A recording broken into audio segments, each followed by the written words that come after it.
It's that time of the year where we hear thunderstorms and fireworks, and our pets react to that. But can we help them with that? Joining me today from the Hilltop Pet Clinic is Dr. Brandon Beebout. Good morning. Okay, so we were talking a little bit about how sensitive our pets' ears are. Yeah, so humans hear at about 20,000 hertz. Dogs are at least double that. They think 45,000 or so hertz.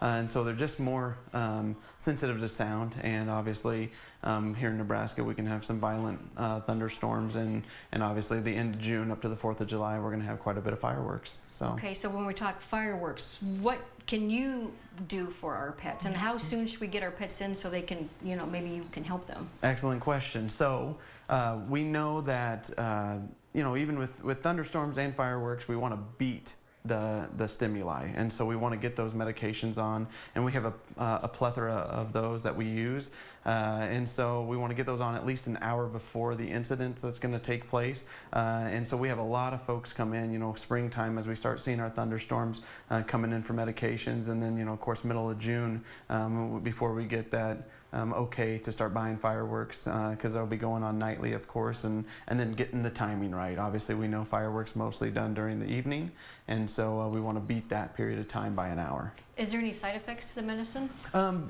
Possibly, and really it's just going to quiet them down, and that's kind of what we want, and so they can kind of be a little bit blasé, droopy, that type of thing, but that's okay, because again that's kind of our goal, is to kind of keep them from trying to destroy a kennel or try to dig their way out of a bedroom, or potentially if they're outside be able to escape the yard, get themselves tangled up in fences, things like that, because when they have this phobia, nothing's going to stop them.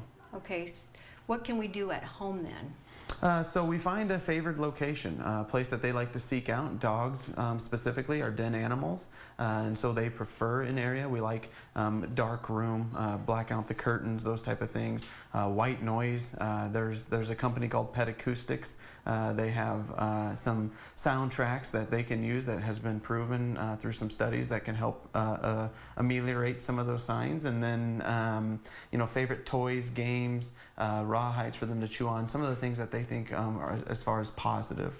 Okay, but we talked a little bit about they feel our anxiety. So if we know our pet's kind of stressed out and going through something, they can sense it in us. And it's human nature to stress with this pet and let them know, and try to reassure them, and we want to act very calm. We don't want that stress to hit them, because if they know mom and dad's stressed, it may intensify their stress. So when we come in, do you need an appointment to get the medicine? Do our pets need to be looked at first? Typically, as long as they've been healthy and we've seen them within a year and we have that veterinary patient-client relationship, we are okay scripting some medication for them. Okay, so and the side effects, there might be some, but there might not be. How long does that last then? Usually, by morning they're going to be pretty much normal. So most of these medications are going to be somewhere between the 6 and 12-hour range. But if you're in some communities that have kids that like to light off fireworks all day long, can you take multiple doses? Yep. So you can. Yep. And we'll have those instructions on those, every 6 to 8 hours as necessary for anxiety. Okay. So how long does that prescription last?